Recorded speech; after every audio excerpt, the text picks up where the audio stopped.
Ok. Euh, les sources d'énergie. Dans le chapitre précédent, nous avions parlé des capteurs d'énergie. Mais à part des capteurs d'énergie, nous avons des énergies, nous avons des sources d'énergie. Donc, nous avons des énergies intérieures qui sont produites à partir de nous-mêmes et nous avons des énergies qui ont pour source extérieure. Des énergies extérieures. Aujourd'hui, on va parler d'abord des énergies extérieures. Qu'est-ce que vous devrez retenir des énergies extérieures? Que chaque chose existante dans le monde physique a une réalité derrière elle. Et cette réalité peut engendrer d'énergie.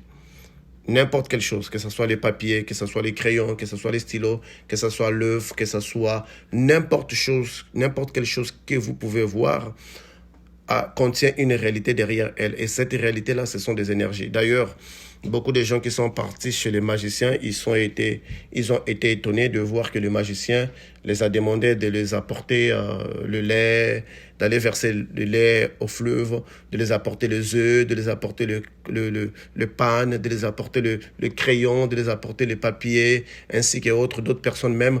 On les avait même demandé s'ils veulent ensorceler ou envoûter une personne, on lui demande de porter l'objet qui appartient à cette personne-là. Parce que chaque magicien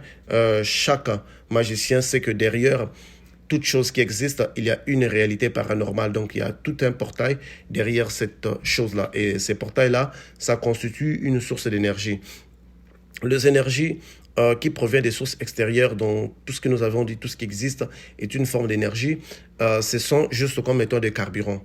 Donc le carburant, vous savez que le carburant, son moteur ne peut pas aller loin. Donc le carburant, pour aller loin, il va falloir qu'il soit placé dans un moteur. Alors dans les mondes spirituels, il y a des esprits, il y a des catégories d'esprits qui ne peuvent pas voir dans les mondes physiques. Ces genres d'esprits, on les trouve très souvent dans les vaudous parce qu'ils sont obligés d'incorporer dans les corps pour voir dans les corps humains. Voilà pourquoi dans les vaudous, on parle beaucoup de l'incorporation des esprits. Donc il y a des esprits qui ne peuvent pas voir dans les corps, dans les mondes physiques. Donc pour voir dans les mondes physiques, ils doivent passer à travers le corps humain pour pouvoir voir, pour interagir avec les humains. Mais à part ces esprits-là, il y a aussi d'autres catégories des esprits. Il y a une catégorie également des esprits qui n'ont pas la force physique pour interagir dans les physiques. Ces esprits-là ont besoin des énergies physiques. Ils ont besoin qu'on puisse regrouper certaines énergies physiques. Donc, si vous allez chez un magicien, il leur semble des choses qu'il va vous demander, les colas, je ne sais pas quoi. C'est pour constituer des énergies qui sont à travers ces choses-là pour donner en fait du carburant à cet esprit qui va venir pour votre cause de pouvoir agir dans les physiques. Donc, ces objets-là sont chargés. Pourquoi? Ils sont chargés du simple fait que c'est vous qui les avez obtenus. Donc l'effort que vous faites pour l'obtenir, l'effort que vous faites pour les emmener, ça constitue déjà un trajet, ça constitue déjà une volonté. Or, déjà, la volonté est un élément clé dans le monde de l'existence, car la volonté est capable de charger n'importe quelle chose sur Terre. La volonté est capable de transformer un travail dérisoire en un travail important. La volonté est capable de changer une personne inutile en une personne importante. La volonté est capable même d'atteindre Dieu.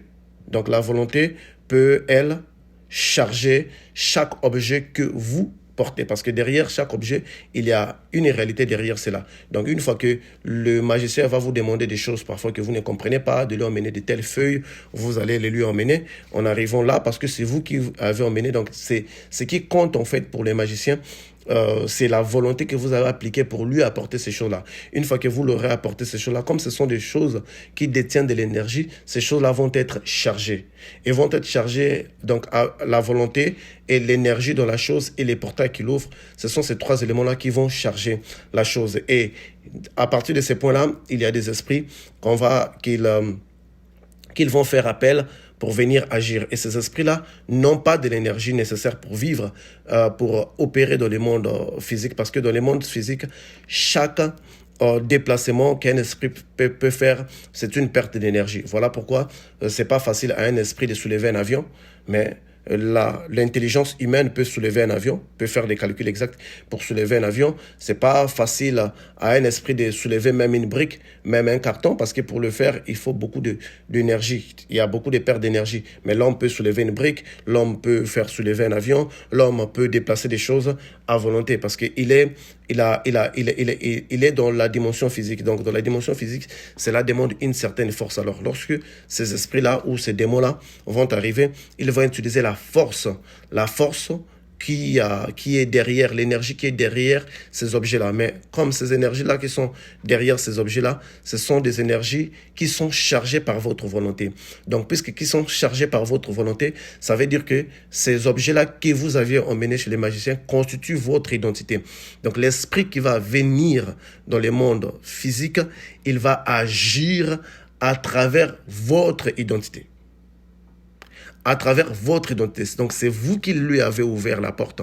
Et d'ailleurs, nous voyons même, parlons seulement d'un sujet simple, les offrandes à l'église. Vous voyez? Donc, des gens faisaient des offrandes à l'église.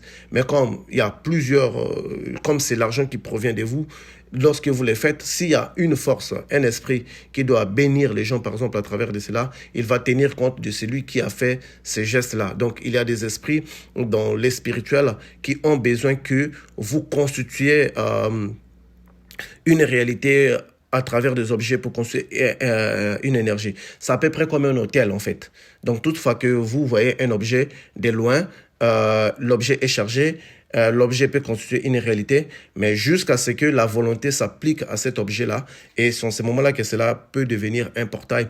Le portail, donc, qui derrière cet objet aurait une réalité, les esprits pourront passer et à travers ça, venir vers vous. Et l'autre portail le plus dangereux, ce sont des sacrifices de sang. Parce que le sang, il est déjà carrément chargé des énergies, déjà, parce que c'est le sang. Et les esprits qu'il appelle, ce sont des esprits qui sont très, très puissants. Parce que, vous voyez, vous allez partir, par exemple, chez un marabout, il va vous demander d'égorger des poules, d'égorger des animaux. Mais parce qu'ils savent qu'en versant les sangs, et même dans la Bible, on voyait que les enfants d'Israël faisaient des sacrifices d'animaux pour l'Éternel, parce qu'il y a les esprits qui viennent à travers les sons versés, ce sont des esprits qui travaillent à la dimension de l'âme. À la dimension de l'âme, parce que dans les mondes spirituels, on a la dimension physique, on a la dimension supraphysique, on a la dimension spirituelle et on a la dimension de l'âme, qui est appelé le spirituel pur. Dans le science orientale, on appelle ça l'atma. Donc la dimension atma, la dimension de l'âme. En fait, ça, c'est une dimension plus élevée parce que même dans l'esprit, quand nous allons voir que la Bible nous dit que les âmes de ceux-là qui a été martyrisés se trouvent dans les trônes de Dieu, donc dans le livre de l'Apocalypse. Et nous voyons que Jésus avait dit à cette personne-là, à quoi bon de gagner le monde et de perdre son âme. Donc l'âme, il les place comme étant dans la dimension la plus supérieure. Alors tout rituel fait à travers les sons emmène une catégorie des esprits qui sont très élevés. Voilà pourquoi ces genres de rituels-là ne sont pas faciles à briser. C'est vrai, le nom de Jésus-Christ est puissant. Il peut chasser n'importe quel démon, mais les démons, c'est vous qui les avez emmenés. Les démons qui arrivent avec des alliances réelles ne vont pas facilement parce qu'ils ont une permission légale de vous de résider dans votre vie. Donc, même si en allant chez un magicien, il vous demande des objets que vous pensez être inoffensifs. Ces objets-là peuvent constituer des portes réelles qui vont doter de l'énergie aux démons pour pouvoir agir. Et c'est d'ailleurs pour la raison pour laquelle les gens vont dans des forêts pour essayer de contacter des énergies à travers des arbres. Avec leur volonté, la forêt derrière, comme on a dit que derrière chaque chose, il y a un portail, il y a une réalité derrière cela. Donc, toutes les choses que vous avez emmenées pour voir des magiciens, pour vous faire des rituels, même si c'était des choses inoffensives, sachez dès que vous l'avez emmené, vous avez constitué déjà un hôtel. Donc, ces énergies-là agissent. Et une chose qui est très importante, plus qu'un esprit est ancien dans votre vie, plus qu'il devient très puissant. Donc, j'entends beaucoup de gens qui disent que ça fait 20 ans que j'ai fait ces rituels. Non. Si ça fait 20 ans, ça veut dire que l'esprit s'est endurci. Donc, l'esprit est devenu encore plus dur. Sa carapace s'est encore beaucoup nourrie. Donc, chaque chose est une source d'énergie. Donc, sachez-le que tout autour de vous, chaque chose peut devenir dangereux, peut vous donner de l'énergie ou comme peut donner de l'énergie à vos détracteurs pour vous détruire. Donc, faites très attention et sachez que les choses que les magiciens vous demandent, ils vous les demandent pour des raisons qui peuvent devenir très nuisibles parce que chaque chose est une source extérieure d'énergie. Merci.